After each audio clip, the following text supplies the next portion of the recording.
বাংলাদেশ সেনাবাহিনীর নবগঠিত air defence কোরে প্রথমবারের মতো অনুষ্ঠিত হয়েছে কর্নেল কমান্ড্যান্ট অভিষেক। এতে এয়ার ডিফেন্স কোরের প্রথম কর্নেল কমান্ড্যান্ট হিসেবে অভিষিক্ত হয়েছেন মেজর জেনারেল মোহাম্মদ আবু বকর সিদ্দিক খান। বান্ডেল থাকলে প্রতি সেনমানিতে টাকা বাঁচবে।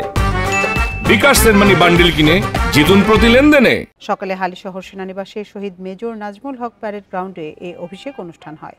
এর আগে একই স্থানে আর্টিলারি রেজিমেন্টের 10ম কর্নেল কমান্ড্যান্ট হিসেবে অভিষিক্ত হন মেজর জেনারেল মোহাম্মদ নুরুল আনোয়ার। এ সময় তাদের র্যাঙ্ক ব্যাজ পরিয়ে দেওয়া হয়। পরে পৃথক দুটি কুচকাওয়াজের মাধ্যমে নবনিযুক্ত কর্নেল কমান্ড্যান্টকে অভিবাদন জানান আর্টিলারি কোর ও এয়ার ডিফেন্স কোরের সদস্যরা। পরে স্বাগত বক্তব্যে দুই মেজর জেনারেল দুটি কোরকে আধুনিকায়ন ও যুগোপযোগী করতে অস্ত্রে সজ্জিত করার উপর গুরুত্ব আরোপ করেন।